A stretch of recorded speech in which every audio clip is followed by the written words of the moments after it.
how to make the avoidant anxious without saying a word. Let's be real. We've all been there. You're giving, you're showing up, you're opening your heart, and they're running, dodging intimacy, shrinking away from connection like it's fire. And you know what? It's exhausting trying to chase someone who's made avoiding you their full-time job. But what if I told you this? You don't need to chase, you don't need to beg, and you don't need to speak a single word, because power doesn't come from talking, power comes from presence. If you want to flip the script and make the avoidant feel the space they tried to create, you don't need manipulation, you need mastery, emotional mastery, energetic mastery, self-mastery. Here's the truth. The avoidant is drawn to your presence, but overwhelmed by your needs. So what happens when you stop needing and start being? What happens when your energy becomes grounded, sovereign, and so self-contained that they can't help but feel the shift? They notice and they feel it. Your silence becomes louder than words. Your detachment becomes magnetic. Your peace becomes their tension. Suddenly, they're checking their phone more. They're wondering where your energy went. They're feeling something unfamiliar. Is it fear? Is it longing? No, it's you. You've become the mirror to their behavior. You've become the lesson they didn't want but absolutely needed. And here's the kicker. You're not doing this for them. You're doing it for you. You are the source. You are the gravity. You are the one who gets to choose who enters your space and who gets to stay. So don't scream, don't chase, don't over-explain. Stay still, breathe deep, walk like you know your worth, because nothing makes the avoidant more anxious than realizing they no longer have power over your peace. Energy doesn't lie. That might sound abstract, even mystical, but when you really tune into your own experience, you already know it's true. Think about the last time you walked into a room where two people had just had a fight, even if they were smiling and pretending nothing happened. You felt it, didn't you? The air was thick, the tension sat heavy, no words were spoken, but the energy told the story. That's because at a deep level, we are constantly reading each other's energetic signals, even if we're not conscious of it. And this is where your power lies, especially in relationships where someone like an avoidant is pulling back. When you're emotionally chasing, someone who avoids intimacy, even if you don't say a word, they feel it. Not because you said, I miss you, not because you double texted, but because your energy is reaching out toward them like a hook, trying to pull them closer. That invisible pressure, they feel it, and the more they feel it, the more they back away. Not because you're doing something wrong, but because your energy is giving off the vibration of lack, of need, of pursuit, and the avoidant nervous system, which is wired to see closeness as a threat, senses it like radar. Their guard goes up, they create distance, they protect their space. But the beauty of energy is it can shift. It's not fixed. And the moment you stop reaching, the moment you redirect your focus inward instead of outward, they feel that too. Suddenly, the thread that was pulling on them is cut. The air clears. You're no longer energetically leaning forward. You're standing upright, grounded, maybe even leaning back. You're in your body, you're in your breath. You're not chasing, not even in thought. And now the avoidant, who's been so busy running, starts to feel the absence of that invisible pressure. And that absence doesn't feel like relief. It feels like something's off, something's missing. What happened to the person who was always emotionally available, always there, always sending energy their way, making it easy for them to take space without ever having to feel the weight of losing you? Now, without you reaching, they're left alone with their own thoughts, their own doubts, their own discomfort. You didn't do anything. You didn't speak.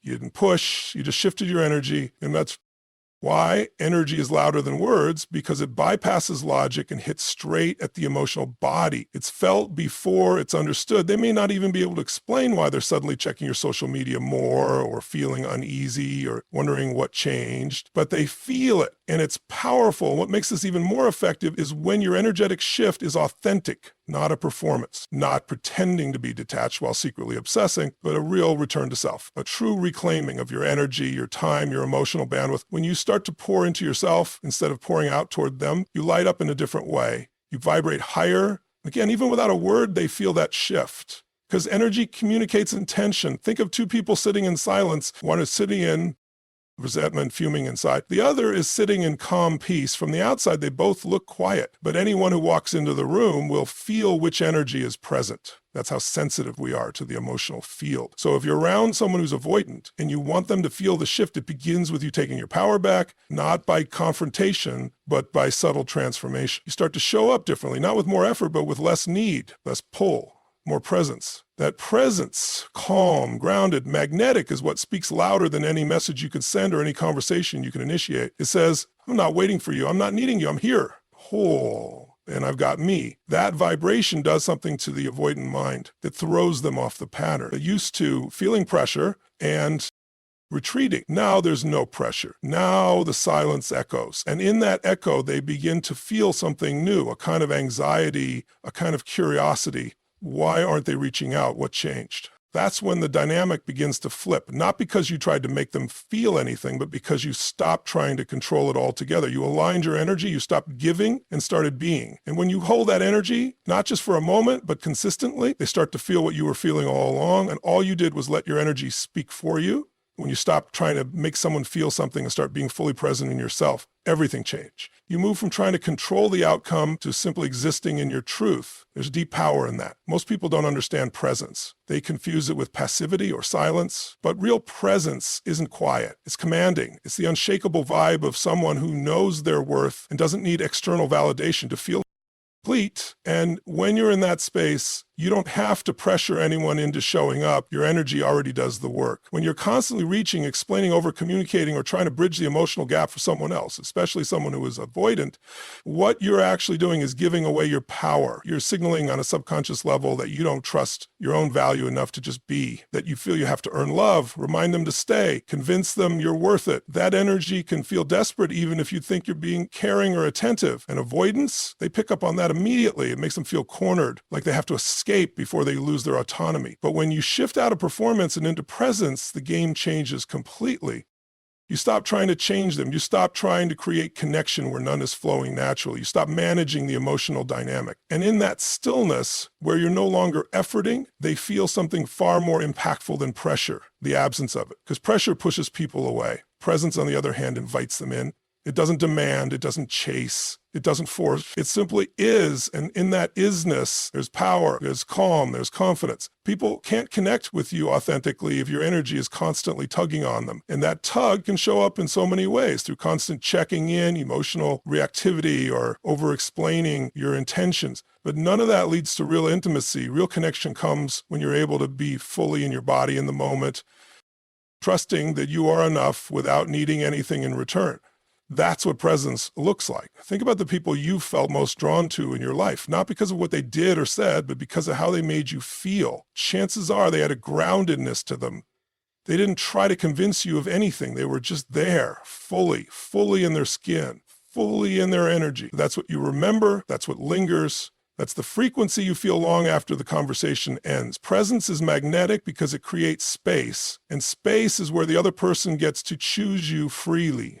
Not from pressure, not from obligation, not from guilt, but from a genuine internal pull. That's the only kind of connection that lasts anyway, one that's chosen, not forced. So when you stop pressuring and start embodying your own energy, the avoidant feels it, not because you told them you're done chasing, but because you actually are. Your body, your vibe, your responses, they all align. You're no longer anticipating their next move. You're not bracing yourself for the push-pull. You're just there, breathing, focused on your own energy. And that's when they feel the shift. That shift is powerful because it disrupts the dynamic they're used to. They're used to being pursued, being emotionally fed without having to ask. But now the energy is neutral. Now they have to come toward you. Now the space is open. Instead of feeling pressured, they feel curiosity. They start to wonder what's changed. They feel the lack of expectation, and it unsettles them in a way that makes them pay attention. And what's most important is that this isn't about playing games. You're not pretending to be detached. You're not withdrawing love. You're simply no longer using your energy to try and control someone else's behavior. You're focused on you.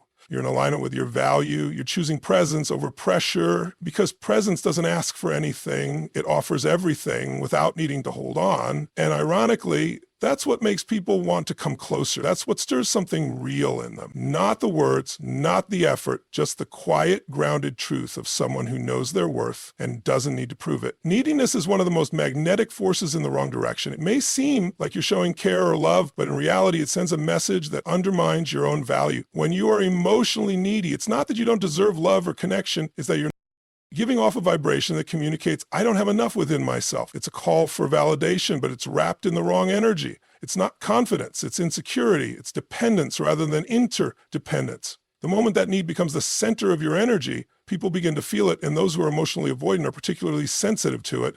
The reaction is often to retreat even more. Neediness can show up in many ways. It can be in the constant reaching out for reassurance, always wanting to know where they stand, needing them to tell you that everything is okay. It's the way your emotional well-being is tied to their responses, their affection, or their presence. The more you lean on them for your sense of security, the more it creates a power imbalance, and that's when things start to break down. On the other hand, power is magnetic because it signals that you are whole without the other person. It doesn't mean you're indifferent, cold, or uncaring. It simply means that you are grounded in your own sense of self, so you don't need someone else to complete you. You're already complete. When you stop trying to get something from someone else, your energy shifts from need to fullness. You no longer seek their validation, and because of that, they start to feel the absence of that pull, that constant emotional neediness. They feel your power in the space you hold. When you no longer need them, your energy shifts. You stop making them the center of your world. You stop seeking constant confirmation or approval from them. Instead, you begin to pour your energy into yourself. You stop texting them when you're uncertain.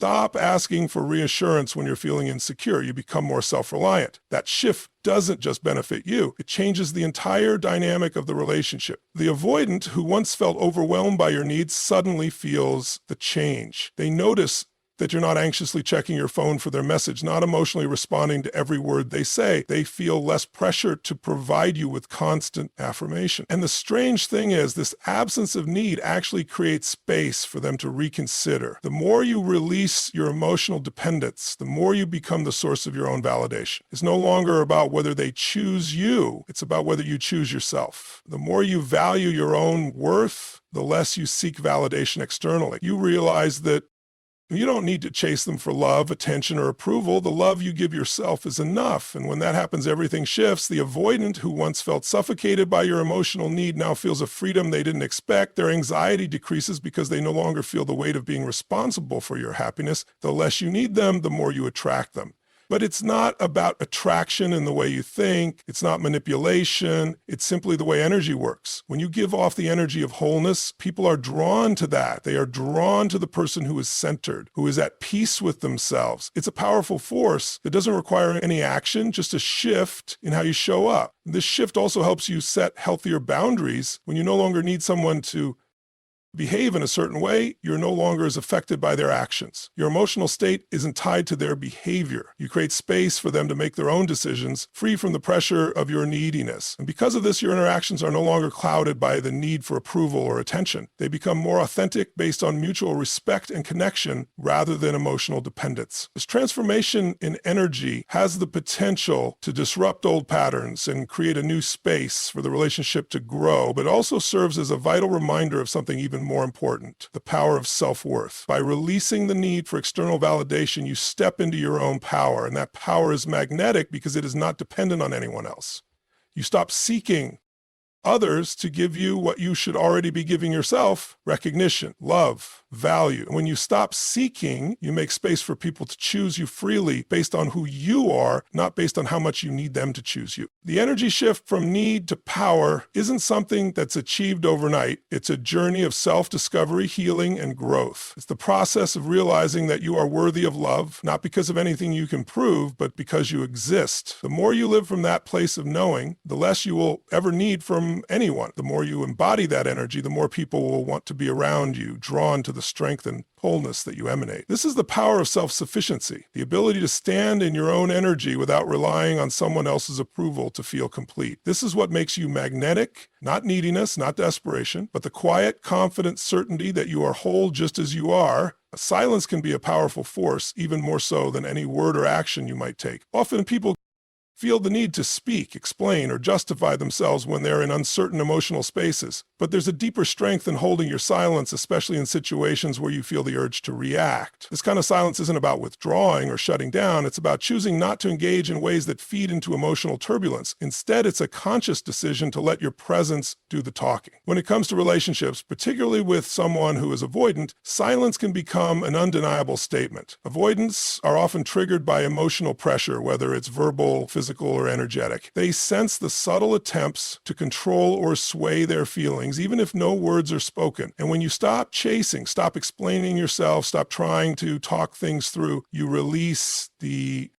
tension that they might otherwise feel from being cornered into closeness. Silence doesn't mean that nothing is happening, though. In fact, is one of the most communicative actions you can take. When you withdraw from the constant need to be in contact, to constantly reassure them, you're actually sending a message far louder than words could ever do. You're telling them that you are complete without them. You're showing them that their attention isn't necessary for you to feel whole. This kind of non-reactive silence speaks volumes to an avoidant because it's unfamiliar. It shakes up their default mode of distancing themselves. When they don't hear from you as often, or you don't fill the space with words or actions, they feel the void, and in that void, they are forced to confront something they've been avoiding.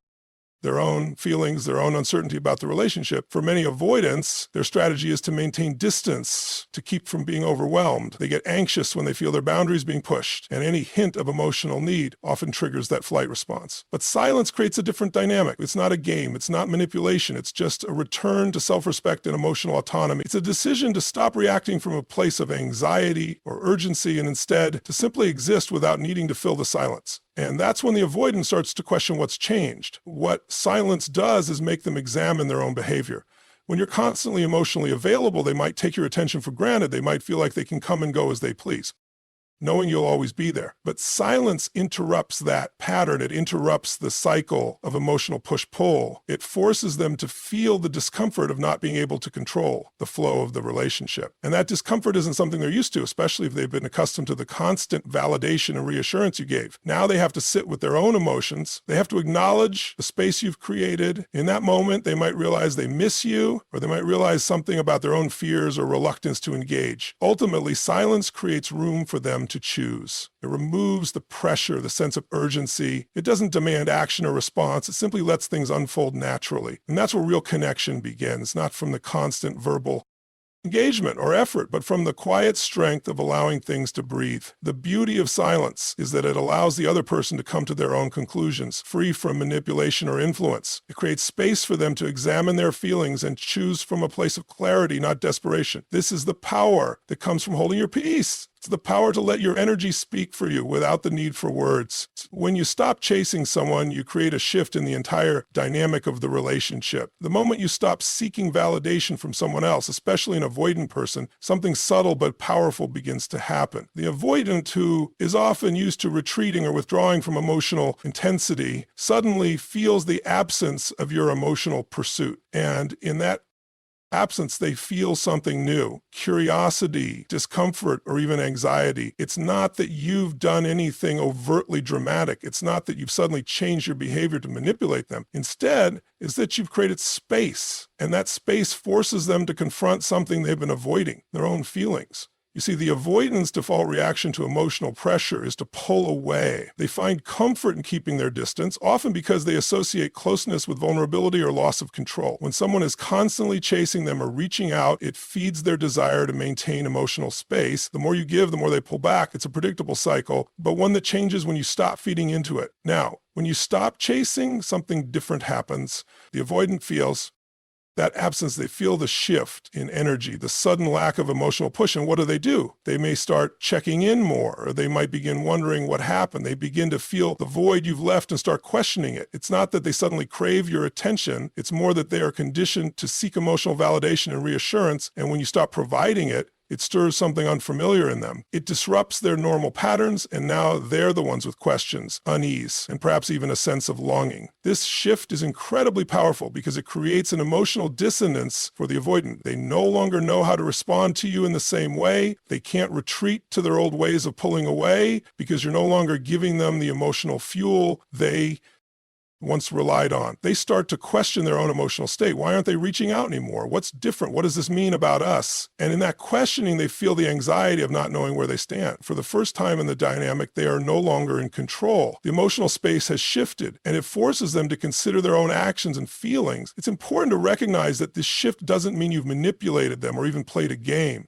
This isn't about creating false tension. This is about creating genuine emotional space. It's about stepping back, choosing not to engage in the emotional drama and letting the relationship evolve naturally. When you stop chasing, you're choosing to honor your own energy, your own needs, and your own peace. You're no longer trying to make them feel something or rush them into emotional clarity.